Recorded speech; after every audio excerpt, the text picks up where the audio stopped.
Hey everybody, I'm having a cowboy day today. That means it's straight talk day. I hope that's all right with you.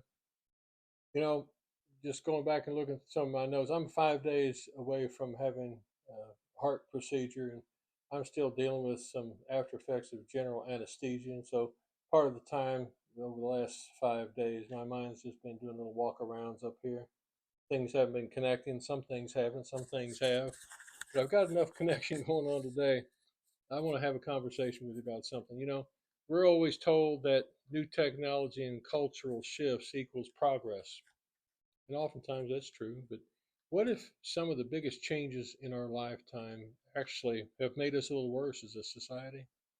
You ever think about that? And over the last few weeks, I've been thinking about something. Started writing notes down a few weeks ago. Here are three things I think we're not necessarily better off as a society because we have them. First, don't laugh. Automatic doors. See, for thousands of years, people held doors for people. It was just kind of a part of a social contract. It was a social courtesy. You made eye contact, you said thank you, and you let them go. You say, go ahead of me. But now automatic doors are everywhere. There's stores, every retail shop everywhere, I guess, has an automatic door. So what happens? We no longer have to look for opportunities to be kind in small ways. Social script has disappeared. It's a sad thing to say, but when you remove these little rituals, people become more isolated. They're like little islands, a little more like that every day. First thing is automatic doors. The second thing, again, do not get mad at me, is MTV. MTV launched in 1981. And when it did, music suddenly became more about how music looked than how it sounded. Think about that. Music became more about the visual appeal, the characters, the actors, the screen, the images, the special effects, more than the music, the sound, the song, the songwriting. Think about that. Very quickly, image became more important than the song. And that means that visual became more important than the talent, the musical talent. And so less of that musical talent was developed and grown. Artists started being chosen for their looks, for their audacity, for their style and their wardrobe, many times over their singing ability or their musical ability. The entire industry shifted towards style over substance, and the loss of that was creativity.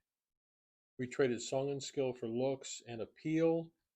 I don't think we're better off. That mindset has influenced entertainment in many forms of our society since. And the third one, the biggest one of all, that we know this genie's never going back in the bottle, is the internet. We now have more information than any civilization in history. It seems though in exchange we've forfeited our wisdom and wonder and mystery. The internet rewards speed and outrage and hot takes instead of reflection and thoughtfulness and deep thinking. We're drowning in data, but we're starving for meaning. Algorithms push us into these giant echo chambers, and we go there and we argue with friends who are really strangers. None of it makes any sense. We say more and we say less at the same time. Okay, so automatic doors, MTV, and the internet, they all do the same basic thing, though, when you think about it. They replace something deeply human with something convenient and plain and common. Again, these things replace something deeply human, a human connection. They replace it with something common and convenient and plain. They're not all bad, but we should be honest. We should be able to have conversations about what we've lost: basic courtesy, substance, and wisdom, the cost. So, what do you think? It's Cowboy Day, it's Straight Talk Day. Let me know what you think. Have you noticed these changes? Do they matter to you?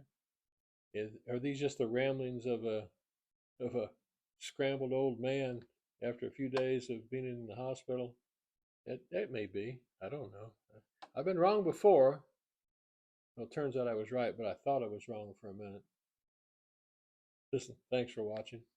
If you've enjoyed this video, do me a favor and like and subscribe. We've grown this channel from 45 subscribers to over 600 in a matter of about 5 months. I'd have to look back. And it's not because of quality of programming. It's not because of editing. It's not because of much I'm doing. It's because of all of you and the fact that I think there's a place for our voices. We need to be heard. Not everything in this world is taking place based on the thoughts of 20-year-olds. I'm I'm in year number 70. We have a place in the society, and we need to make sure it's heard. Listen, God bless. Until we talk again, let's age well together. Take care.